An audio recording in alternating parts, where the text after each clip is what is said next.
Hello viewers, কী অবস্থা সকলের? আশা করছি প্রত্যেকেই নিজ নিজ অবস্থান থেকে ভালো রয়েছে। তো আজকে আমরা ট্যাগ কোশ্চেনের একটা ইন্টারেস্টিং টপিক নিয়ে আলোচনা করব, যে এই টপিকে অনেকেই ভুল করে থাকে। হ্যাঁ, তো আজকে আমরা কমপ্লেক্স সেন্টেন্স নিয়ে আলোচনা করব ট্যাগ কোশ্চেন। অর্থাৎ আমরা ট্যাগ কোশ্চেনে যদি কোনো কমপ্লেক্স সেন্টেন্স দেখি, তাহলে ওই কমপ্লেক্স সেন্টেন্সটাকে আমরা কীভাবে ট্যাগ কোশ্চেন করব, আজকে আমরা সেই বিষয়টাই দেখব। দেখো, এইখানে আমি দুইটা উদাহরণ লিখে রাখছি।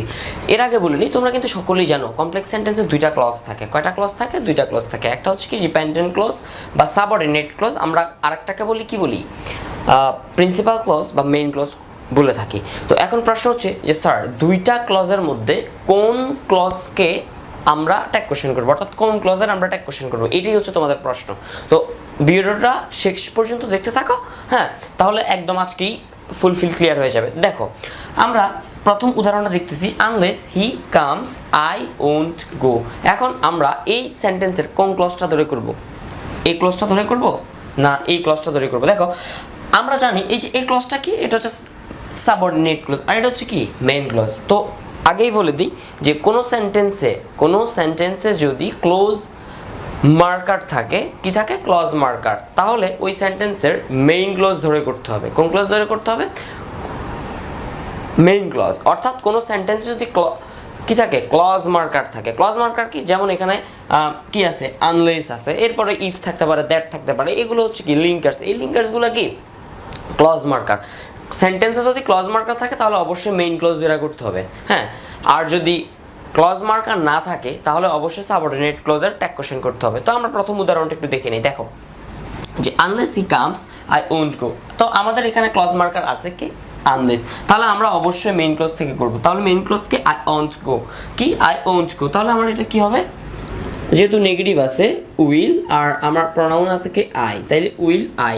কারণ ওন্ট যেহেতু আছে, আর ওন্ট তো অ্যাফার্মেটিভ হবে, যেহেতু নেগেটিভ আছে হবে কি? Affirmative, will I. এরপরের যে উদাহরণটা আছে, আমরা সে পরের উদাহরণটা দেখি। দেখো, লেখা আছে I think you love me. কি? I think you love me. দেখো, এই সেন্টেন্সে কোনো ক্লোজ মার্কার আছে? এই সেন্টেন্সে কোনো ক্লোজ মার্কার নাই। যেহেতু এই সেন্টেন্সে কোনো ক্লোজ মার্কার নাই, আমরা সাবঅর্ডিনেট থেকে করব। ইউ লাভ মি, আমার প্রনাউন আছে কি? ইউ, আর ভার্ব আছে কি? লাভ। তাহলে V1, যেহেতু V1, যেহেতু ডু বা ডাজ বসার কথা, যেহেতু আমার প্রনাউনটা সেকেন্ড পারসন, তাহলে বসবে কি? ডু। আর বাক্যে নট বসালাম ডোন্ট ইউ। এই হচ্ছে আমার কমপ্লেক্স সেন্টেন্সের ট্যাগ। একদম সহজভাবে আবারও বলি, যদি কোনো কমপ্লেক্স সেন্টেন্সে ক্লজ মার্কার থাকে তাহলে অবশ্যই মেইন ক্লজ ধরে করবা, আর যদি ক্লজ মার্কার না থাকে তাহলে অবশ্যই কী করতে হবে? সাবঅর্ডিনেট ক্লজ থেকে করতে হবে। তো এখন আমরা আলোচনা করব কম্পাউন্ড সেন্টেন্স নিয়ে, অর্থাৎ কম্পাউন্ড সেন্টেন্সকে আমরা কীভাবে ট্যাগ কোশ্চেন করব সেই বিষয়টা নিয়ে এখন আমরা আলোচনা করব। কম্পাউন্ড সেন্টেন্স কি? কম্পাউন্ড সেন্টেন্সে কী থাকে? আমরা কীভাবে কম্পাউন্ড সেন্টেন্স চিনি? যে সেন্টেন্সে যদি অ্যান্ড, একদম সহজভাবে যদি অ্যান্ড, ভার্ব অ্যান্ড অর থাকে, তাহলে আমরা কি মনে করি? যে এটা একটা কম্পাউন্ড সেন্টেন্স। হ্যাঁ, তো দেখো, আমাদের প্রথম উদাহরণটা দেওয়া আছে যে he is an honest man and everybody likes him. এখন এই যে কম্পাউন্ড সেন্টেন্সটা, আমরা এখানে অ্যান্ড দেখলাম, অ্যান্ড দেখে আমরা বুঝতে পারছি যে এটা একটা কম্পাউন্ড সেন্টেন্স। হ্যাঁ, তো দেখো, তো এই কম্পাউন্ড সেন্টেন্সটা আমরা কীভাবে ট্যাগ কোশ্চেন করব? হ্যাঁ, তো সাধারণত কম্পাউন্ড সেন্টেন্সে যে কোনো একটি অংশেরই তুমি ট্যাগ করতে পারবা, যে কোনো একটা অংশ চাইলেই, যে কোনো একটা অংশের ট্যাগ করলেই হবে। তো বিশেষ করে হচ্ছে যে অংশের বেশি গুরুত্ব আরোপ করা হয়, সাধারণত সেই অংশেরই ট্যাগ করতে হয়। আর তুমি চাইলে যে কোনো একটা অংশেরই ট্যাগ করতে পারো, তাতেও কোনো প্রকার প্রবলেম নেই। তো আমরা আজকে কম্পাউন্ড সেন্টেন্সের দুইটা অংশেরই আমরা হচ্ছে কি করব? দুইটা অংশেরই আমরা ট্যাগ করব। দেখো, যে প্রথম হচ্ছে he is an honest man. আমরা যদি এটা ট্যাগ করি তাহলে কি হবে? ইজ। বাক্য সেন্টেন্সটা অ্যাফার্মেটিভ, ট্যাগ হবে নেগেটিভ, ইজেন্ট হি। হ্যাঁ, শেষ। আর পরেরটুকু যদি করি যে এভরিবডি লাইকস হিম, যেহেতু এভরিবডি আছে তার বসবে কে? প্রনাউন দে। আর এখানে আছে লাইকস, তার মানে V1। আর দের সাথে কখনো ডাজ বসে না, কি বসে? ডু বসে। প্রেজেন্ট লাইকস তার মানে V1, প্রেজেন্ট ইনডিফিনিট টেন্স। আর প্রেজেন্ট ইনডিফিনিট টেন্স হলে কি? ডু বা ডাজ হয়। তো দের সাথে কখনো ডাজ হয় না, ডু হয়, তাহলে আমরা লিখলাম ডু। আর সেন্টেন্সটা হচ্ছে অ্যাফার্মেটিভ, ট্যাগ ফর্ম হবে নেগেটিভ, ডোন্ট দে।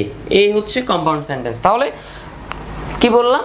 যে কম্পাউন্ড সেন্টেন্সে তুমি যে কোনো একটা অংশেরই ট্যাগ করতে পারবা, কিন্তু যে অংশটায় গুরুত্ব বেশি আরোপ করবে সেই অংশটার সাধারণত ট্যাগ করাটাই হচ্ছে শ্রেয়। আর কমপ্লেক্স সেন্টেন্সের তো বললামই যে যদি আমার ক্লজের মধ্যে যদি হচ্ছে গিয়ে কি থাকে, ক্লজ মার্কার থাকে, তাহলে অবশ্যই আমরা প্রিন্সিপাল ক্লজের ট্যাগ করব। আর যদি ক্লজ মার্কার না থাকে তাহলে অবশ্যই আমরা কি করব, সাবঅর্ডিনেট ক্লজের ট্যাগ করব। আমার ক্লাসটি যদি ভালো লেগে থাকে তাহলে অবশ্যই আমাদের শর্ট টার্ম স্কুল চ্যানেলটিকে সাবস্ক্রাইব করবে। ভালো থাকবে, সুস্থ থাকবে, আল্লাহ হাফেজ।